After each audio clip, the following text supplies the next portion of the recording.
باقی اس بیان نے تو اور زیادہ باتوں کو واضح کر دیا، اور پوری طرح محسوس ہو گیا کہ محمد حنیف صاحب کو یہ سجدہ تعظیمی کا جو شرک اختیار کیا انہوں نے، ان کو غلطی کہاں سے لگی، جس طرح یہ صاحب بیان کر رہے ہیں۔ تو اب جس طرح انہوں نے ملائکہ کے سجدے کے بارے میں جو دلائل دیے ہیں وہ بالکل صحیح دیے انہوں نے، کہ دیکھو جب اللہ کا حکم آ جائے، اللہ کا حکم ماننا ہی اللہ کی بندگی ہے، یہ اللہ کی بندگی ہوتی ہے، جو بھی اللہ حکم دے۔ اس کی مزید مثالیں میں دے سکتا ہوں۔ حجر اسود کو بوسہ دینے کا حکم اللہ کی طرف سے، بالکل اللہ کی بندگی، یہ کوئی پتھر کی بندگی نہیں ہے۔ اسی لیے عمر بن خطاب رضی اللہ تعالیٰ عنہ نے بالکل واضح کیا اعلان کے ساتھ کہ اے پتھر، میں بالکل جانتا ہوں پورے شعور کے ساتھ کہ تو ایک پتھر ہے، نہ نفع دے سکتا ہے نہ نقصان دے سکتا ہے، صرف اس لیے تجھے بوسہ دیتا ہوں کہ میں نے نبی صلی اللہ علیہ وسلم کو بوسہ دیتے ہوئے دیکھا ہے۔ تو نبی جو ہوتے ہیں وہ اللہ کی نافرمانی نہیں کرتے ہیں۔ تو اس طریقے سے اس طرح کے جتنے احکامات اللہ تعالیٰ نے دیے ہیں، چاہے وہ بیت اللہ کے گرد چکر لگانے کے ہوں، وہاں دوڑ لگانے کے ہوں، صفا و مروہ کی، یا وہاں آب زمزم پینا، اور یہ ساری چیزیں جو بھی اصل میں اللہ تعالیٰ نے یہ ساری چیزیں دکھائی ہیں کہ جو عام طور پر مشرکین کرتے ہیں۔ اگر کسی مومن کے دل میں اس طرح کا خیال آئے تو مالک نے بتایا کہ یہ ایک جگہ ہے، یہاں ہر طرح کی جتنی ایسی چیزیں ساری خالص اللہ کی بندگی ہوگی، اور اس کے علاوہ کسی اور در کے اوپر اگر گئے، کسی اور در پر سجدہ کیا، کسی اور یعنی پتھر کو چوما یا کوئی اور اس طرح کا معاملہ کیا تو وہ شرک کے اندر ہوگا۔ تو اسی طرح قرآن کی ایک اور آیت بھی ہے جس میں اللہ تعالیٰ کہتا ہے اے نبی ان کو کہو کہ اگر اللہ کا کوئی بیٹا ہوتا تو میں پہلے اس کی بندگی کرنے والا ہوتا، یعنی تم سے زیادہ اس کی بندگی کرنے والا ہوتا، تم سے پہلے اس کی بندگی کرنے والا ہوتا، لیکن اللہ کا بیٹا ہے نہیں ہے، اللہ نے کسی کو بیٹا نہیں بنایا ہے۔ اسی طرح اللہ تعالیٰ نے کسی کو اپنی مملکت کے اندر، حکومت کے اندر شریک نہیں ٹھہرایا ہے۔ تو اب جو دوسرا پہلو اس نے بیان کیا مولوی صاحب نے، وہ یہ ہے کہ جس طرح وہاں ملائکہ کو حکم دیا گیا تھا، اس طرح یہاں یوسف علیہ السلام کو سجدہ کرنے کا بھی حکم دیا گیا ہے۔ تو ہم کہتے ہیں وہ حکم کہاں ہے؟ وہ حکم تو بتاؤ نا، وہ حکم نہیں ہے۔ اگر ذرا برابر بھی اس کا حکم ہوتا ہم تم سے زیادہ اس کو ماننے والے اس انداز سے ہوتے ہیں۔ وہاں تو ایک خواب دکھایا گیا اور خواب کے اندر اس کی تعبیر ہوتی ہے۔ جس طرح نبی علیہ السلام نے خواب دیکھا دودھ پی رہے ہیں، باقی دودھ عمر بن خطاب کو بڑھا دیا اور خوب سیر ہو کے پیا، تو صحابہ نے پوچھا اس کی تعبیر، فرمایا علم۔ اسی طرح نبی علیہ السلام نے خواب دیکھا کنگن، سونے کے کنگن، حالانکہ اللہ تعالیٰ نے سونا تو پہننے کو حرام قرار دیا ہے مرد کے لیے دنیا میں، ریشم اور سونا، تو کیا نبی علیہ السلام کو اللہ تعالیٰ نے کوئی حرام چیز پہنا دی؟ نہیں، یہ خواب ہے۔ اور خواب کے اندر نبی علیہ السلام نے پھونک ماری اور دونوں اڑ گئے، اور بتایا کہ اس کی تعبیر یہ ہے کہ یہ دو جو نبوت کے دعوے دار ہیں دونوں یعنی ذلیل و خوار ہوں گے، دونوں ختم ہو جائیں گے، ان کی سارا سلسلہ ختم ہو جائے گا۔ تو اس انداز سے اس کی تعبیر ہوتی ہے۔ اسی سورہ یوسف کے اندر دو اور خواب بھی ہیں۔ اس میں ایک سر کے اوپر روٹیاں رکھے ہوئے جا رہا ہے اور پرندے اس کو نوچ رہے ہیں، تو تعبیر یہ بتائی تجھے سولی پر چڑھایا جائے گا۔ اور ایک رس نچوڑ رہا ہے، تعبیر یہ بتائی گئی تمہیں سابقہ عہدے پر بحال کر دیا جائے گا۔ اور بادشاہ کی خواب 7 دبلی گائیں 7 موٹی گاؤں کو کھا رہی ہیں، تعبیر یہ کی گئی کہ 7 سال خشک سالی ہوگی اور پھر ہریالی ہوگی۔ اس کی تعبیر ہوتی ہے، ہر جگہ تعبیر لیتے ہیں۔ اور یہاں آ کے جو یوسف علیہ السلام کا خواب ہے اس کی جو تعبیر یعقوب علیہ السلام نے بتائی، اس کو پتہ نہیں کیوں نہیں لیتے یہاں کے، کیونکہ دماغ کے اندر شرک ہے۔ اسی وجہ سے ڈاکٹر مسعود الدین عثمانی رحمۃ اللہ علیہ کا فتویٰ بڑا قابل غور ہے۔ انہوں نے کہا جن کے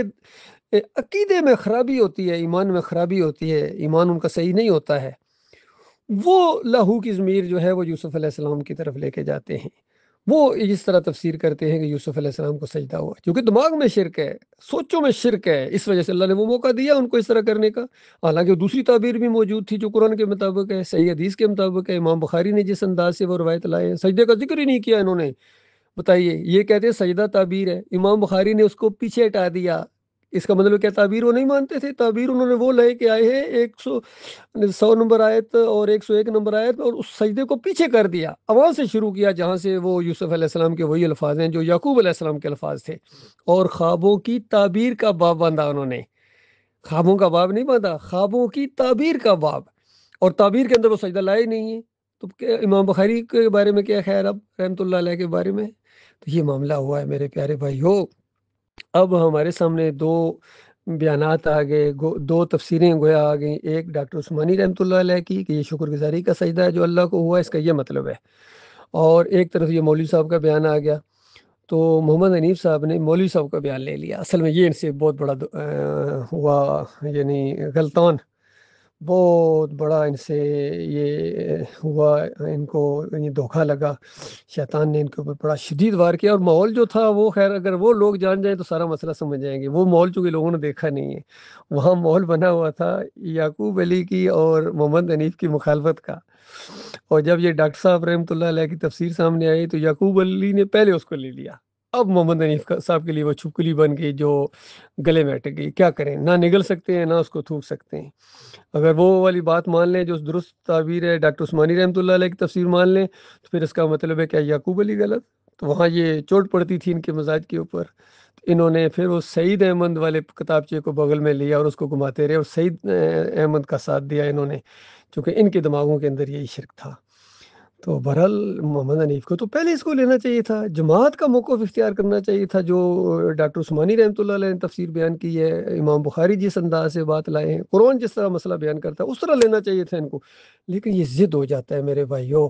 قرآن میں یہ بات آئی ہے کہ بغیم بینہم، یہ علماء نے آپس میں ایک دوسرے کی ضد کی وجہ سے یہ انداز اختیار کیا ہے، بعد میں یعقوب علی نے بھی وہی انداز اختیار کیا، ضد کی وجہ سے ایک اور موقف اختیار کر لیا ڈاکٹر صاحب کے خلاف، کہ جو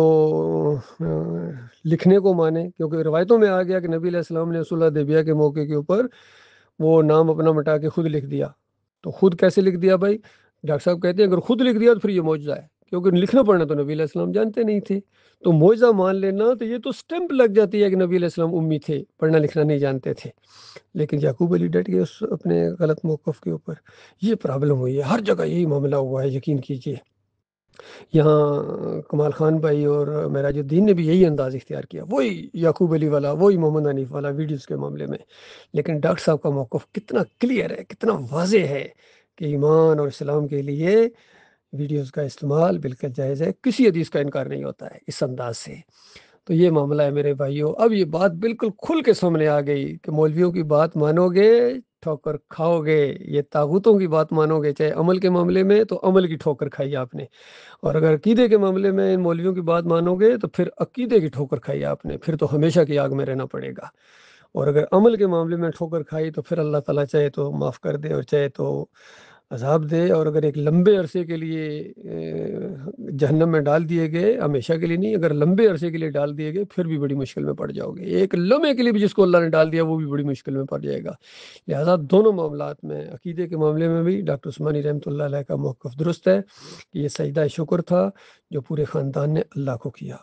اور عمل کے معاملے میں بھی توحید کو پھیلانے کے معاملے میں بھی ڈاکٹر صاحب کا موقف درست ہے کہ ویڈیوز اور ٹی وی کا استعمال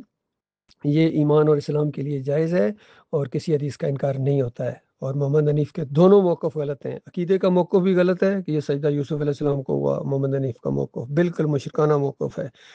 اور عقیدے کی خرابی ہے، ایمان صحیح نہیں تھا ان کا اس وقت جب یہ انہوں نے پھر ڈٹ گئے، اس کے اوپر 6-7 سال سمجھایا نہیں مانے ہیں، اور عمل کے معاملے میں بھی جو وہ کہتے رہے ہیں کہ ویڈیو کا استعمال یہ تصویر کے زمرے میں آتا ہے، محمد حنیف کہتے رہے ہیں یہ بالکل غلط ہے اور یہ اللہ کے دین کو روکنے والا انداز ہے، اللہ تعالیٰ ان دونوں غلط موقف سے اپنی پناہ میں رکھے، اور پورے شرح صدر کے ساتھ آنکھوں میں آنکھیں ڈال کے میں اعلان کرتا ہوں کہ میں دونوں معاملے میں ڈاکٹر مسعود الدین عثمانی رحمۃ اللہ علیہ کے موقف کی تائید کرتا ہوں، کیونکہ قرآن حدیث کے مطابق ہے، میں ڈاکٹر عثمانی رحمۃ اللہ علیہ کا ساتھی ہوں، مومن بھائی ہوں، اور میرا محمد حنیف اور ان کے ساتھیوں سے کوئی تعلق نہیں ہے، کیونکہ یہ بالکل دونوں جگہ انہوں نے ٹھوکر کھائی ہے، اللہ تعالیٰ مخلص اور باصلاحیت لوگوں کو آگے لائے گا، اور یہ چلے ہوئے کارتوس یہ پیچھے ہٹ جائیں گے، ہٹ گئے بلکہ اب تو ختم ہو گئے، ان کی وہ روح نکل گئی ہے، جن کے عقیدے میں خرابی آئی ہے وہ تو گئے، برباد ہو گئے، اور جن کے عقیدے بھی ٹھیک ہیں لیکن دوسرے معاملات میں گڑبڑ ہے یا اس طرح کرتے ہیں تو ان کو اللہ تعالیٰ ہدایت دے، ان کو اللہ تعالیٰ دل کھول دے، اور اس صحیح موقف کے اوپر جم جائیں، اور مخلص اور باصلاحیت جتنے بھی لوگ ہیں اللہ تعالیٰ ان کو ہمارا ساتھی بنائے، میری ہمیشہ یہی دعا رہتی ہے کہ یا اللہ جن کے دلوں میں سچی محبت ہے اپنے مالک کی اور مالک بھی ان سے محبت کرتا ہے ان کو میرے قریب کر اور مجھے ان کے قریب کر، اور جو جھوٹے دعوے دار ہیں، بڑے بڑے منوں اور ٹنوں کے صرف دعوے کرتے ہیں، ان کو میرے سے دور کر دے۔ اللہ تعالیٰ ان دعاؤں کو قبول کرتا ہے، اور بالکل بڑے قریبی لوگ تھے یہ ایسے تھے جو پیچھے ہٹ گئے، دور ہو گئے، اور نئے نئے لوگ الحمدللہ سامنے آ رہے ہیں جو مخلص ہیں، باصلاحیت بھی ہیں الحمدللہ۔ یہ اللہ کی اصلی جماعت ہے اس دور کے اندر۔